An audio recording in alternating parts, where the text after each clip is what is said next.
Garden rich से लेके खिदिरपुर के अंदर कोई एक बड़ा सरकारी अस्पताल नहीं है जहाँ पर एक आम आदमी एक गरीब आदमी जाकर के अपना इलाज कराए। योगी का पुलिस और दीदी का पुलिस में कोई अंतर नहीं है, खास करके माइनॉरिटीज इलाके। यहाँ पर रमजान के वक्त खिदिरपुर गार्डन रिच के लोगों को गंदा पानी पिलाया। यहाँ पर जब वकफ का आंदोलन के लिए माइनॉरिटीज रास्ता में आते हैं तो ममता बनर्जी उन्हें कहती है कि आंदोलन करना है तो दिल्ली जाओ।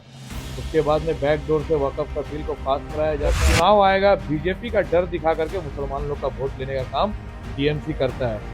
जय हिंद। मैं नाजिश फराज द रिपोर्ट मंच में आपका स्वागत है। पश्चिम बंगाल विधानसभा चुनाव 2026 को लेकर के जैसे जैसे तारीख नजदीक आते जा रहे हैं वैसे यहाँ का सियासी पारा ऊपर की तरफ बढ़ता जा रहा है। अभी हमारी उपस्थिति है कोलकाता पोर्ट विधानसभा निर्वाचन क्षेत्र में, जहां से कांग्रेस के प्रत्याशी हैं आकिब गुलजार साहब, वो हमारे साथ मौजूद हैं।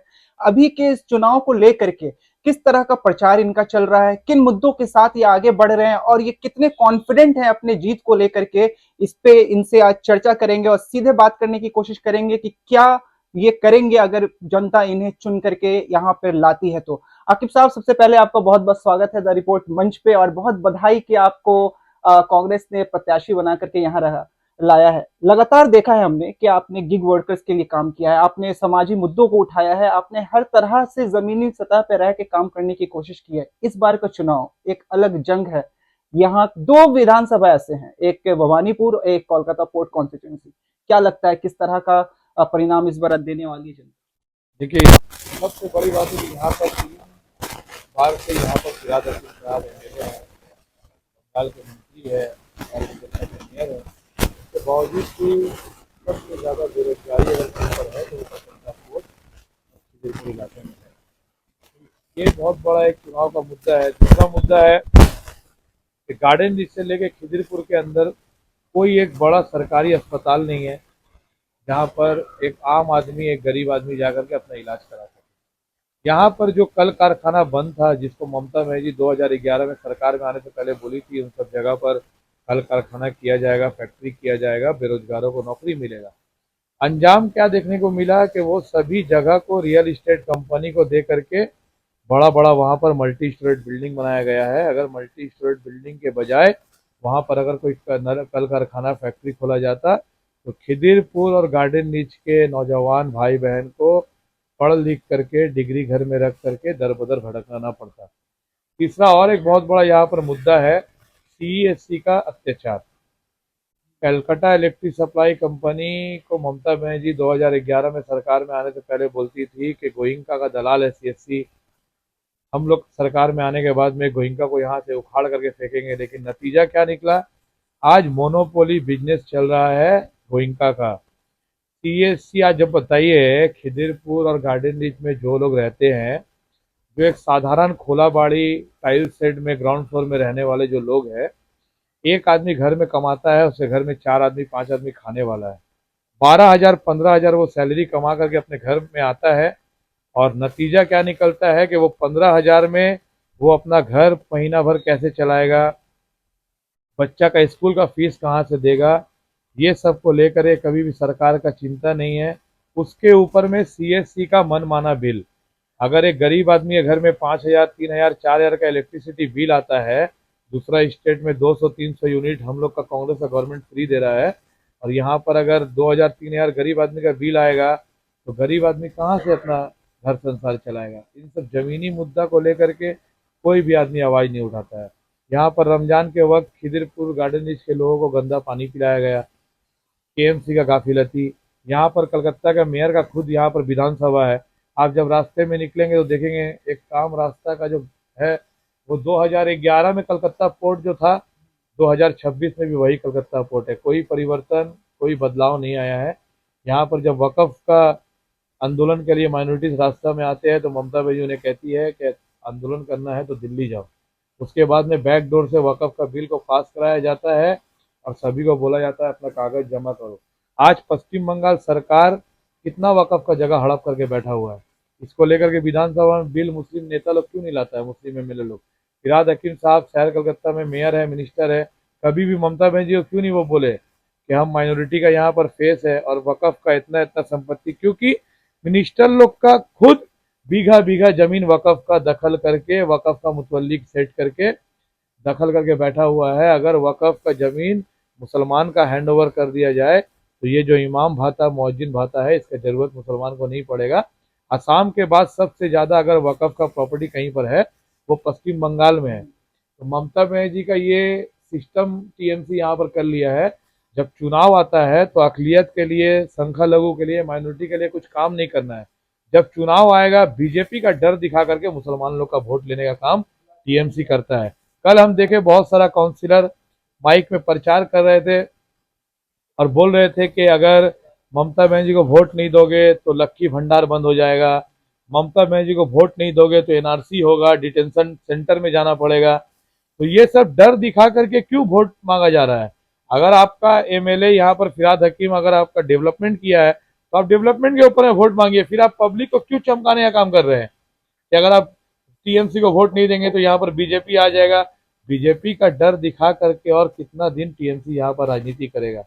बॉबी हकीम का यहाँ पर एमएलए मिनिस्टर बनने से 2-4-8 काउंसिलर और 2-4 नेता लोग का दिन परिवर्तन हुआ है, अच्छा दिन आया है। लेकिन यहाँ का अवाम कलकत्ता पोर्ट का जो हालत में 2011 में था आज भी वही हालत में है। जब चुनाव आता है सीधा साधा आदमी को धर्म के नाम पर, भाषा का नाम पर, मजहब का नाम पर बांट करके ये लोग वोट लेते हैं।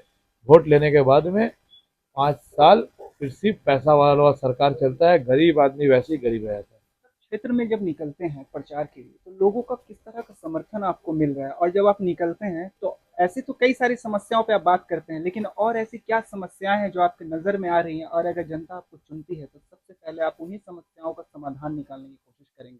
जिसमें एक नशा का भी व्यापार यहाँ पे देखा गया, सिगरेट को लेकर के कई बार यहाँ पे देखिए, नशा नशा भी एक कलकत्ता पोर्ट में बहुत बड़ा मुद्दा है। नशा को लेकर के आप लोगों ने देखा होगा सोशल मीडिया के माध्यम से कि हम बहुत बड़ा एक जुलूस करके खिदिरपुर मोड़ से लेकर के deputy commissioner of police port division में हम एक डेपुटेशन दिए थे और जगह स्पेसिफिक करके दिए थे कि इस जगह पर नशा बिक्री होता है और नौजवान को इस तरीके से नशा में धकेल दिया गया है कि वो लोग सरकार से नौकरी चाकरी नहीं मांगेगा।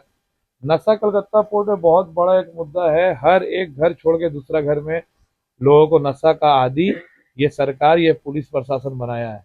और एक सबसे बड़ा मुद्दा और है यहाँ पर अनऑथराइज कंस्ट्रक्शन। जो पहले टीएमसी पैसा लेकर के, टीएमसी के नेता लोग, लोकल प्रशासन, पुलिस, ये लोग पैसा लेकर के पहले गरीब आदमी का इलीगल बिल्डिंग बनवाता है और फिर आकर के वही केएमसी, वही पुलिस आकर के वो अनऑथराइज कंस्ट्रक्शन तोड़ता है। तो जो आदमी वहां पर अपना सारा जिंदगी का कमाई इकट्ठा करके 10 लाख 12 लाख रुपया का अपना घर लेता है, अपना पूरा जिंदगी भर का कमाई से, अगर उसका घर तोड़ के जाता है केएमसी तो वो किसके पास जाएगा? प्रोमोटर के पास जाएगा, अपने लोकल नेता के पास जाएगा या प्रशासन के पास जाएगा? तो ये एक तरीके से बैकडोर से आवाम के साथ में धोखाधड़ी किया जा रहा है। आंख का सामने कुछ और पीठ के पीछे कुछ और। तो यहाँ पर बहुत सारे लोग विक्टिम है इसका, बहुत सारे लोग खिदिरपुर में इसका शिकार है।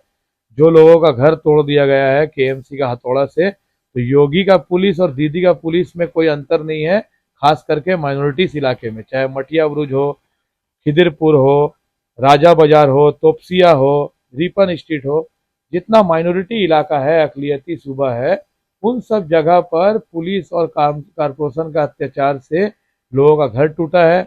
अगर जिस वक्त बिल्डिंग बन रहा था इतना बड़ा, उस वक्त आपका प्रशासन, आपका केएमसी, आपका पुलिस, आपका लोकल काउंसिलर कहाँ था? यहाँ का लोकल काउंसिलर स्क्वायर फीट में पैसा लेता है, यहाँ का लोकल पुलिस स्क्वायर फीट में पैसा लेके अनऑथराइज कंस्ट्रक्शन कराता है और फिर वही पुलिस आकर के आपका अनऑथराइज कंस्ट्रक्शन तोड़ता है। तो इसका कोई नतीजा अभी तक मेयर फिराद हकीम, जिनका इलाके में इतना सारा सैकड़ों ऐसा घटना है, हजारों लोग अपने घर से बेघर होकर के आज दर बदर भटक रहे हैं, इसके ऊपर में क्यों नहीं आज तक बॉबी हकीम साहब कुछ भी यहाँ पर बोले हैं या उनका काउंसिलर लोग बोले हैं? इन लोगों का काम है कि जोड़ा फूल निशान का आड़ में ममता बनर्जी, फिराद हकीम का फोटो साथ में लगा करके दुकानदारी करना, और इन लोगों का कोई भी काम नहीं है। युवाओं के लिए कांग्रेस पार्टी क्या सोच रही है? और खास करके आप भी युवा नेता हैं कांग्रेस के, आकिब गुलजार अगर जीतते हैं तो युवाओं के लिए वो क्या करेंगे? क्या वो स्किल्ड स्कूल के लिए तैयारी करेंगे ताकि लोगों के लिए रोजगार तैयार हो युवाओं के लिए? देखिए, यहाँ कलकत्ता पोर्ट में जो नौजवान है, हमारे भाई बहन, वो लोग HS graduate, BSc, MA, BA करके अपने घर में बैठे हुए हैं। स्किल डेवलपमेंट का बहुत सारा जगह पर वो लोग काम कर रहे हैं, कोई सोशल मीडिया में काम कर रहे हैं, कोई कहीं पर नौकरी कर रहे हैं। यहाँ पर नौकरी चाकरी नहीं है। मेरा सबसे पहला काम यही रहेगा, अगर आवाम हमको चुनता है तो सबसे पहला मेरा काम रहेगा यहाँ का बेरोजगार भाई बहन को सरकारी दफ्तर से लेकर के प्राइवेट दफ्तर, और अभी आपके आंख के सामने में यहाँ पर मेट्रो का इतना बड़ा प्रोजेक्ट हो रहा है, हम लोग सरकार के ऊपर में, मेट्रो के ऊपर में दबाव बनाएंगे कि खिदिरपुर और गार्डन रीच का जो पढ़ा लिखा नौजवान है उसको वहां पर नौकरी दिया जाए। और अगर नौकरी सरकार नहीं देती है तो रास्ता में हम लोग जहां जहां तक आंदोलन करना पड़ेगा करेंगे, लेकिन मेरा हाथ मजबूत रहेगा तब तो हम लड़ाई करेंगे। तो मेरा हाथ को नौजवान एक उम्मीदवार हमको राहुल गांधी जी भरोसा करके यहाँ पर कलकत्ता पोर्ट का कमान सौंपे हैं, और हम अपना सिंबल का मान सम्मान बचाने के लिए कांग्रेस पार्टी 135 साल पुराना हिंदुस्तान को हम लोग आज़ाद कराए हैं, हम लोग इस देश को संवारे हैं। तो एक बार आप लोग 3 बार बॉबी हकीम साहब को मौका दिए हैं, एक बार हमको मौका दे करके देखे।